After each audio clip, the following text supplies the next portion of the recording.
அரசியல் உறவுகளுக்கு வணக்கம். இன்னைக்கு இந்த காணொலியில எதை பத்தி பார்க்க போறோம்னா, நடிகர் சூப்பர் ஸ்டார் ரஜினிகாந்த் இருக்காருல்ல, அவர் சமீபத்துல சீமான் அவர்களை சந்திச்சிருந்தாரு. அதில் வந்து ஜானகி நூற்றாண்டு விழாவில் கலந்து பேசியிருந்தாரு. அதான் வீடியோ காணொலி மூலமா வாழ்த்துக்களை தெரிவித்து பல விஷயங்கள் பேசியிருந்தாரு. நிகழ்வுகளா பின்னாடி ஒரு பெரிய அரசியல் கணக்கு இருக்குன்னு சொல்றாங்களே, ரஜினி வாய்ஸ் அப்படின்னு சொல்லிட்டு ஒரு விஷயத்த சொல்றாங்களே, அது என்ன? தமிழக அரசியல்ல நிச்சயமா ரஜினி வாய்ஸ் அப்படிங்கிற ஒரு ஃபேக்டர் இருக்கு அப்படிங்கறத நம்ம ஒத்துக்கிட்டு தான் ஆகணும். ரஜினி அவர்கள் பொலிட்டிக்கல் பார்ட்டி ஸ்டார்ட் பண்ணி அரசியலுக்கு வரல அப்படின்னாலும் அவருடைய குரலுக்கு அரசியல்ல ஒரு வேல்யூ இருக்கு அப்படிங்கறத நாம ஒத்துக்கிட்டு தான் ஆகணும். ஏன்னா கடந்த கால வரலாறு அப்படி.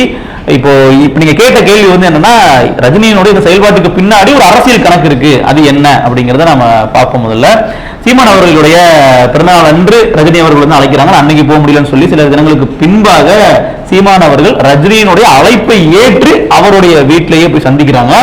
சந்திப்பிற்கு வெளியே சொல்லப்பட்ட காரணம் வேட்டையன் படத்திற்கு சீமான் அவர்கள் வாழ்த்து தெரிவிச்சிருந்தாரு. அதற்கு தனிப்பட்ட முறையில சீமானுக்கு நன்றி சொல்லணும் அப்படின்னு சொல்லி ரஜினி அவர்கள் அழைத்திருந்ததா சொல்றாங்க. ஆனா அதையும் தாண்டி சீமான் அவர்கள் கொடுத்த பேட்டியில தெளிவாகவே சொல்லியிருந்தாங்க, வேட்டையன் படத்திற்காக மட்டும் நாங்க பேசுறோம், அரசியலும் பேசணும் அப்படிங்கறது வெளிப்படையா சொல்லியிருந்தாங்க. சீமான் அவர்கள் பொதுவாகவே பத்திரிகைகளை உண்மையா சொல்லக்கூடிய ஒரு அரசியல் தலைவர் தான். அந்த வகையில வெளிப்படையாவே நாங்க அரசியல் பேசணும் அப்படிங்கறத சொல்லியிருக்காங்க. அப்போ அரசியல் பேசினாங்க அப்படிங்கறத நம்ம ஒரு ஸ்டேட்மெண்ட் எடுத்து வச்சுக்கிட்டோம் அப்படின்னா, 2 தினங்களுக்கு பின்னாடி அதிமுக நூற்றாண்டு விழா நடைபெறுது. அங்க ரஜினி அவர்கள் கலந்து கொண்டு வாழ்த்துறாரு. இதுல என்ன இருக்கு? ஜஸ்ட் ஒரு வாழ்த்துக்கள் தானே. அதிமுகவோட முன்னாள் தலைவர் என்ற ஒரு மரியாதையில வாழ்த்திருக்காரு. இதுல என்ன அரசியல் இருக்கு? அதாவது அவர் பேசின வார்த்தைகள்ல ஒரு முக்கியமான அரசியல் ஒண்ணு இருக்கு, அதை நம்ம கவனிக்கணும்.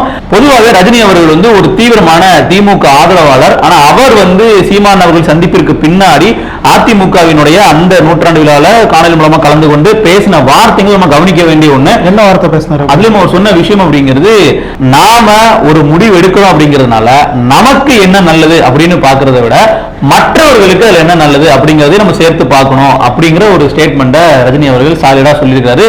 இதுல ஒரு மிகப்பெரிய அளவுல ஒரு அரசியல் ஒளிஞ்சிருக்கிறது. அது என்ன அப்படின்னா, இப்போ தமிழகத்துல ஒரு ஆட்சி மாற்றம் ஒண்ணு நடக்கணும் அப்படின்னு சொல்லி ரஜினி அவர்கள் விரும்புறது இதன் மூலமா தெரிய வருது. என்ன சொல்றீங்க? இது எப்படி சாத்தியமாக கூட ஒண்ணா இருக்கு? அதனாலதான் இதை ஒரு அதிமுகவின் அந்த நூற்றாண்டு விழால போய் பேசியிருக்காரு. குறிப்பா அதிமுகவின் உடைய ஒரு அங்கமாக நாம் தமிழர் கட்சியினுடைய சீமான் அவர்களையும் சேர்க்கணும், அதிமுகவோட ஒரு வலுவான கூட்டணியாக பல கட்சிகள் சேர்ந்து ஒன்றிணைன்னு சொல்லி பல தரப்பினரும் முயற்சி பண்ணி வராங்க அப்படிங்கிறது நமக்கு தெரியும். இதை ரஜினி அவர்கள் நம்ம சோகால் அந்த ரஜினி வாய்ஸ் அப்படிங்கிற அந்த தளத்திலிருந்து ரஜினி அவர்கள் இதையும் முயற்சி பண்றாரு அப்படிங்கிறத நம்ம புரிஞ்சுக்கலாம். ரஜினி இதை பண்ண வேண்டிய தேவை என்ன? நிச்சயமா நம்ம சொன்னோம் இல்லையா, ஆட்சி மாற்றமும் வரணும் அப்படின்னா இப்ப ஆளுங்கட்சி யார் இருக்கிறாங்க? திமுக. இது வரைக்கும் ரஜினி அவர்கள் திமுக ஆதரிச்சது நம்ம எல்லாருக்குமே தெரிஞ்ச விஷயம் தான். ரஜினி அவர்கள் இந்த மாற்றம் இப்ப அதிமுக நூற்றாண்டில் பங்கெடுத்ததுக்கு திமுகவினர் பலருமே கண்டிச்சு பதிவுகள் எல்லாம் போட்டிருந்தாங்க. நீங்க நம்ம பார்த்திருப்போம், இவர் என்னங்க எல்லா இடத்துக்கும் வராரு, அங்கேயும் வராரு, இங்கேயும் வராருங்கிற மாதிரி. அப்போ இந்த நகர்வுக்கு பின்னாடி கூடிய அரசியல் தான் அதிமுக தலைமையிலான ஒரு கூட்டணி.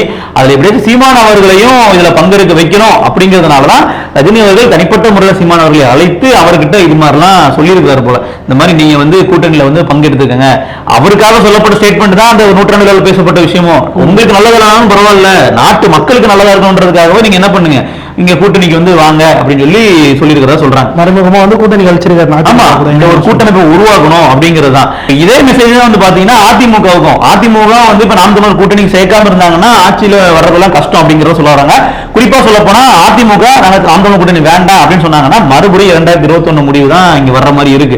ஒரு வலுவான கூட்டணி அதிமுகவுக்கு அத்தியாவசியமாகிறது. அதுல நாம் தமிழர் கட்சி மிக மிக முக்கியமான பங்கு வகிக்கிறது. சார், ரஜினி அவர்களுக்கு அவ்வளவு பவர் இருக்கா? நிச்சயமா ரஜினி அவர்களுடைய அந்த வாய்ஸுக்கு மிகப்பெரிய அளவுல ஒரு பவர் இருக்கு. நம்ம கடந்த காலம் வரலாறுன்னு சொன்னோம் இல்லைங்களா, அது நம்ம என்ன அப்படிங்கறத பார்த்துக்கலாம். 1991 இருந்து 96 வரைக்கும் கிட்டத்தட்ட அதிமுக ஆட்சி காலம். இந்த ஆட்சி காலம் முடிந்து திமுக ஆட்சி காலம் 1996 வர்றாங்க. அப்படி வரும் பொழுது அவர்கள் திமுகவிற்கான அடித்தளமாக அமைந்தது, திமுக வெற்றிக்கு வித்திட்டது ரஜினி அவர்களுடைய அந்த சோகால்டு வாய்ஸ் தான். என்னங்க சொல்றீங்க அப்படின்னா, எம்ஜிஆர் அவர்களுடைய ஆட்சி காலத்துல கிட்டத்தட்ட திமுக எந்த அளவிற்கு அதிமுகவுக்கு கீழே இருந்தாங்க நம்ம பார்க்க முடியும். கிட்டத்தட்ட ஆட்சி கட்டிலுக்கு அமர முடியல திமுக. அப்படி இருந்த சூழல் அதுக்கு பின்னாடி ஜெயலலிதா அவர்கள் தலைவராக உருவாகி திமுக வீட்டு மறுபடியும் அவர்கள் ஆட்சிக்கு ஏறினதுக்கு பிறகு ரஜினி அவர்களுடைய துணையோடு தான் திமுக மறுபடியும் மேலே ஏறி வர்றாங்க. அதனாலதான் இந்த அளவு பாத்தீங்கன்னா கலைஞரிடம் தாங்கின்ற புத்தகத்தெல்லாம் ரஜினி அவர்களுக்கு முதல் காப்பியெல்லாம் கொடுத்துட்டு முதல்வர்கள் கௌரவிச்சாங்க. சோ அந்த அளவிற்கு ரஜினி அவர்களுக்கு திமுக நன்றி கடன் பட்டிருக்காங்க. சோ இப்போ இந்த அளவிற்கு வந்து ஒரு பொலிட்டிக்கல் போலரைசேஷன் உள்ள ஒரு ஆக்டர் தான் ரஜினி அவர்கள். இத பல அரசியல் திறனாய்வாளர்களும் சொல்லுவாங்க. மோடி அவர்களே வந்து ரஜினி அவர்கள் நேரில் சந்திச்சாரு அப்படிங்கிற அளவுக்குலாம் ரஜினி அவர்களுக்கு வரலாறு இருக்கு. சோ எந்த ஒரு அரசியல் கட்சி இருந்தாலும் ரஜினி அவர்களை அரவணைத்து கொண்டு செல்ல தான் விரும்புவாங்களே தவிர அவரை வந்து பகச்சு கொள்ள விரும்புறதில்ல. நீங்க பாத்தீங்கன்னா திமுக நிகழ்ச்சியில் ரஜினி அவர்கள் பங்கேற்று இருப்பாங்க.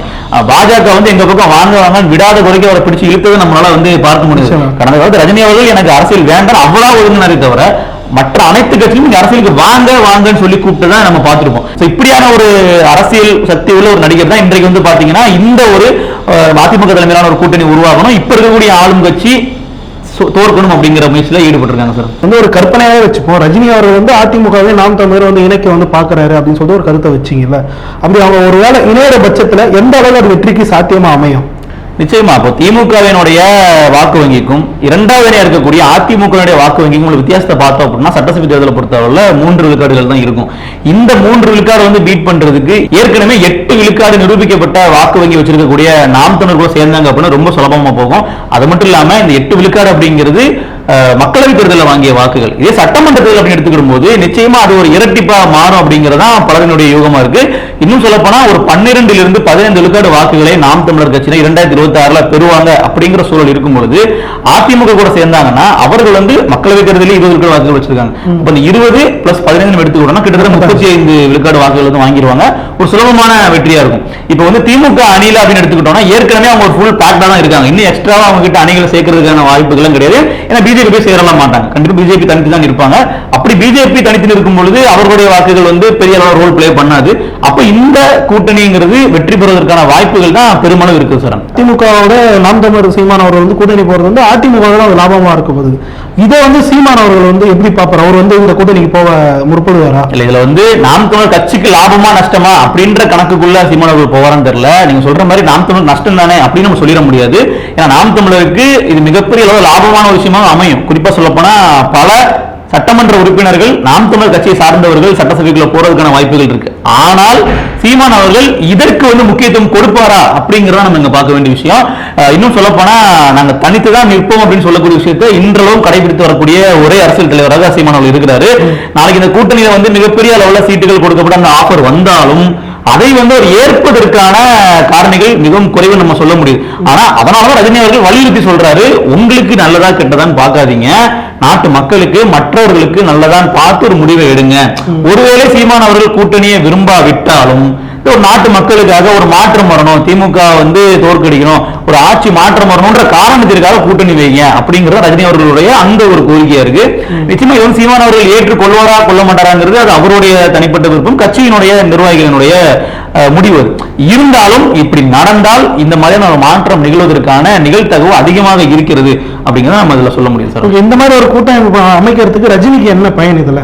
இல்ல அதான் சொல்றேன், இப்போ ரஜினி அவர்கள் தனிப்பட்ட முறையில் கட்சி வச்சிடல, அவருக்கு வந்து பாத்தீங்கன்னா எந்த ஒரு அஜெண்டாவும் வந்து கிடையாது. இன்னொரு கட்சியில வந்து ஒரு மிகப்பெரிய அளவுல ஒரு பொறுப்புல இருக்கிறாரு, இல்ல நாளைக்கே வந்து அவரும் முதலமைச்சர் கேண்டிடேட்டா நிப்பாட்டி ஒரு கட்சி தொடங்க போறாரு அப்படின்னா நம்ம ஒரு பர்சனலா ஒரு அஜெண்டா இருக்குன்னு சொல்லலாம். ஒருவேளை ஒரு சமூக பொறுப்பாக இருக்கலாம். நீங்க கடந்த காலத்திலே பாத்தீங்கன்னா இந்த சிஸ்டம் சரியில்லை அப்படின்னு சொன்னா அந்த விஷயமா இருக்கலாம். சமீபத்தில் கூட சீமான் அவர்களும் சொன்னாரு, ரஜினி அவர்கள் முன்னாடி சொன்னாங்க சிஸ்டம் சரியில்லைன்னு, இப்போ வரைக்கும் அப்படித்தான் இருக்கு அப்படின்னு சொல்லும்போது என்ன ஆகுதுன்னு பாத்தீங்கன்னா ஒரு சில ஒற்றுமைகள் அவர்கள் பேசுறது நமக்கு தெரிய வருது. சோ இது ஒரு பொதுநலம் கருதிய விஷயமாக மட்டுமே ரஜினி அவர்களுக்கு இருக்கலாம். தனிப்பட்ட முறை ரஜினி அவர்களுக்கு எந்த காரணம் இருக்கிற மாதிரி தெரியல. இப்ப நீங்க எடுத்துக்கிட்டீங்கன்னா இப்ப ஒலிம்பிக் போட்டிகள்ல ஓடுவாங்க, கையில தீபத்தை ஏந்தி ஓடுவாங்க, அவர்களால முடிஞ்ச அளவுக்கு ஓடி போவாங்க.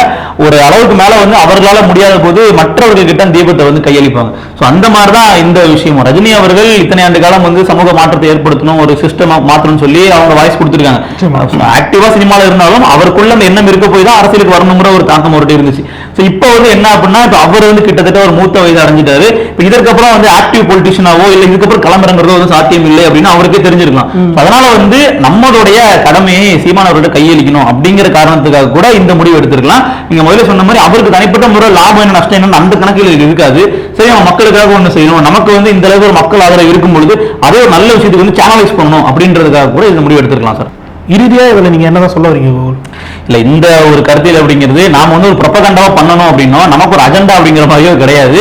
இன்னும் சொல்ல போனா நமக்கு இந்த மாதிரி தான் பேசியிருப்பாங்கன்றதுக்கான ஆதாரமும் நம்ம கிட்ட இல்லை. ஆனால் இந்த நடந்த நிகழ்வுகள் எல்லாம் நம்ம வந்து கனெக்டிங் த டாட்ஸ் அப்படிங்கிற மாதிரி நம்ம வந்து புள்ளிகளை ஒருங்கிணைந்து பார்த்தோம் அப்படின்னா இதெல்லாம் நடப்பதற்கான சாத்தியக்கூறுகள் இருக்கு. மற்றொன்று, இதெல்லாம் நடந்தால் தமிழக மக்களுக்கும் ஒரு மிகப்பெரிய அளவுல ஒரு நல்லது நடக்கும் அப்படிங்கறத நம்ம சொல்ல முடியும்.